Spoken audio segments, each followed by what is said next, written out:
அன்போடு அனைவரையும் வரவேற்கிறேன். இன்னைக்கு என்ன பார்க்க போறோம்னா கேரட் அல்வாங்க. அதுக்கு என்னென்ன பொருட்கள் வேணும்னு சொல்லி பார்த்துக்கலாம். 1/4 கிலோ கேரட் எடுத்து துருகி வச்சிருக்கேன். ஒரு 3 ஏலக்காய் சர்க்கரையும் போட்டு தட்டி வச்சிருக்கேன். ஒரு 10-15 முந்திரி எடுத்து 2ஆ கட் பண்ணி வச்சிருக்கேன். காய்ச்சி ஆற வச்ச பால், நெய், சர்க்கரை வந்து ஒரு 200 கிராம் எடுத்து வச்சிருக்கேங்க. கேரட்லேயே இனிப்பு இருக்கும், அதுக்காக 200 கிராம் தான் எடுத்து வச்சிருக்கேன். பார்த்துட்டு பத்தலைன்னா சேர்த்திக்கலாம். இப்போ எப்படி செய்யறதுன்னு பார்க்கலாங்க. நெய் ஒரு 2 ஸ்பூன் சேர்த்திக்கலாங்க.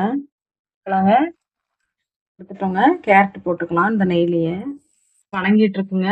கேரட்டோட பச்சை ஸ்மெல் போகட்டும். ஸ்மெல் போயிங்க.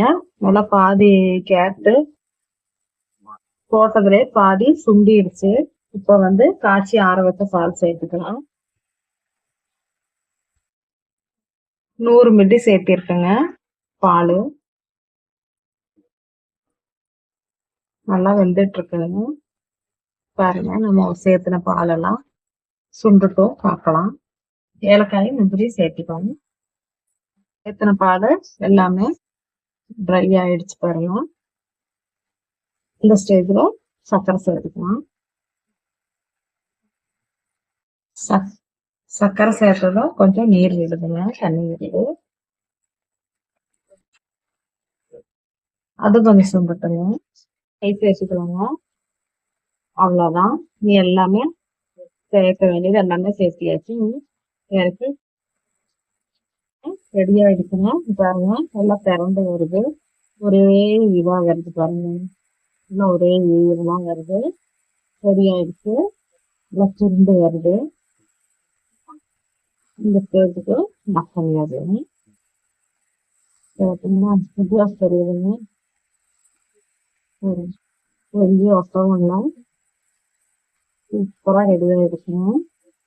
உங்களுக்கு எல்லாம் ட்ரை பண்ணி பாருங்க. லைக் பண்ணுங்க, ஷேர் பண்ணுங்க, கமெண்ட் பண்ணுங்க, சப்ஸ்கிரைப் பண்ணுங்க, பெல் ஐக்கானை கிளிக் பண்ணுங்க. சூப்பராக ரெடி ஆயிடுச்சு. சூப்பராக ரெடி ஆயிடுச்சுங்க. எல்லாம் ஒன்று திறந்து வந்துடுச்சு. இந்த ஸ்டேஜில் அடுத்த மிக்ஸ் பண்ணிக்கலாம். கேரட் அல்வா ரெடி ஆயிடுச்சுங்க. நீங்களும் ட்ரை பண்ணுங்க. சூப்பரா இருக்குங்க. நான் சொன்ன அளவுல ட்ரை பண்ணுங்க. இனிப்பு எல்லாம் கரெக்டா இருக்கு. அடுத்த வீடியோல சந்திக்கலாம். நன்றி, வணக்கம். மறக்காம சர்ப்ரைஸ் பண்ணுங்க. தேங்க்யூ.